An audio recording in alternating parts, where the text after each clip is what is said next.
सुंदर, अप्रतिम, मनमोहक सौभाग्य अलंकार मंगळसूत्र महोत्सव 100% जीएसटी फ्री, मयूर अलंकार, सराफ बाजार आणि गंगापूर रोड, नाशिक।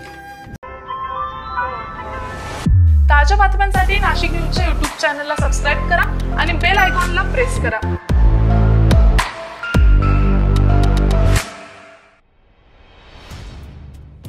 नाशिक शहर तसेच धरण पाणलोट क्षेत्रात संततधार पाऊस सुरू असताना गंगापूर धरणाचा पाणीसाठा 43% जाऊन पोहोचलेला आहे। जून महिन्यातच नाशिक जिल्ह्यातील पाणीसाठा 43% जाऊन पोहोचल्यानं गंगापूर धरणातून विसर्ग सुरू ठेवण्यात आलेला आहे।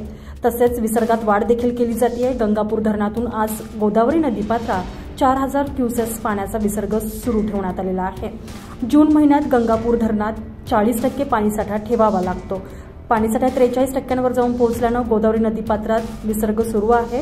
गंगापूर धरणासोबतच नाशिक जिल्ह्यातील दारणा, नांदूर, मध्यमेश्वर धरणातून देखील पाण्याचा विसर्ग सुरू असल्यानं गोदा काठावरील पूरसदृश स्थिती कायम आहे।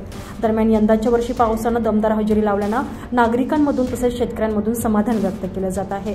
जून महिन्यातच जिल्ह्यातील पाणीसाठा 43% जाऊन पोहोचल्यानं नागरिकांसोबत प्रशासनानं देखील सुटकेचा निश्वास सोडलेला आहे। तर गेल्या वर्षी याच वेळी जिल्ह्यातील पाणीसाठा अवघ्या 6% होता। तोच पाणीसाठा यंदाच्या वर्षी जून महिन्यात 43% जाऊन पोहोचला आहे।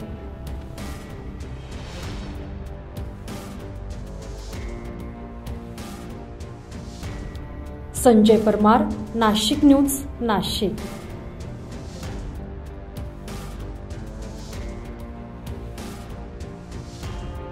नाशिककरांसाठी जाहीर आवाहन। पावसाळ्यात अतिसार, गॅस्ट्रो, कॉलरा यांसारखे दूषित पाण्यामुळे होणारे आजार होऊ नयेत म्हणून उघड्यावरील अन्न पदार्थ व कापलेली फळे खाऊ नका। पिण्याचे पाणी गाळून 10 मिनिटे उकळून प्या। जेवणापूर्वी व बाळास भरवण्यापूर्वी हात स्वच्छ धुवा। ताक, शहाळ्याचे पाणी, डाळीचे पाणी भरपूर प्रमाणात प्या आणि ताज्या अन्न पदार्थांचे सेवन करा। रोगाची लागण झाल्यास त्वरित डॉक्टरांचा सल्ला घ्या। स्वच्छता पाळा, रोग टाळा। सार्वजनिक आरोग्य विभाग, मनपा नाशिक द्वारे जनहितार्थ प्रसारित।